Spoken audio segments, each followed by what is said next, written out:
পুরোপুরি সুকুমার রায়ের রম্য রচনার মতো না ঘটলেও এমনটি হতে যাচ্ছে।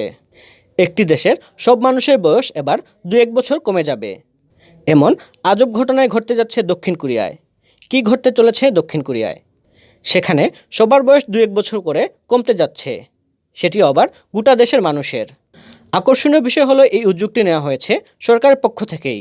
কী ধরনের উদ্যোগ, কীভাবেই বা বয়স কমতে পারে? এসব উত্তর জানার আগে জানতে হবে দক্ষিণ কোরিয়ায় কীভাবে বয়স হিসাব করা হয়। গোটা বিশ্বে যেভাবে বয়স হিসাব করা হয়, দক্ষিণ কোরিয়া তার বিপরীতে। সেখানে জন্মের পর কারো বয়স শূন্য ধরা হয় না। ওই দেশে গর্ভাবস্থা থেকেই বয়স গণনা শুরু হয়, অর্থাৎ জন্মের সময় যে কারো বয়স 8-10 মাস থাকে। মা যখন গর্ভধারণ করেন সে সময় থেকে শুরু হয় সন্তানের বয়সের হিসাব। এবার সে পদ্ধতি পরিবর্তন করতে যাচ্ছে দক্ষিণ কোরিয়া সরকার। তাদের পক্ষ থেকে বলা হচ্ছে, সারা পৃথিবীতে যেভাবে বয়স নির্ণয় করা হয়, এখন থেকে দক্ষিণ কোরিয়াতেও এভাবে বয়স নির্ণয় করা হবে। হালে এই বিষয়টি নিয়ে সিদ্ধান্ত নেওয়ার জন্য দক্ষিণ কোরিয়ার পক্ষ থেকে একটি কমিটি গঠন করা হয়েছে। সেই কমিটিতে 10 জন সদস্যের 8 জনই সারা বিশ্বে যে পদ্ধতিতে বয়স হিসাব করা হয় তাদের দেশেও সেই পদ্ধতি আরোপের পক্ষে ভোট দিয়েছেন। এর ফলে 2023 সালে সারা বিশ্বের মতো বয়স গণনা শুরু হবে দক্ষিণ কোরিয়াতেও।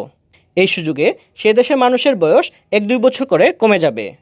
দেশটির বেশিরভাগ নাগরিকও এই সিদ্ধান্তের প্রতি মত দিয়েছেন। 80%-এরও বেশি নাগরিক বলেছেন আগামী দিনের জন্য এটি একটি সঠিক সিদ্ধান্ত। সে বিষয়ে কোনো সন্দেহ নেই।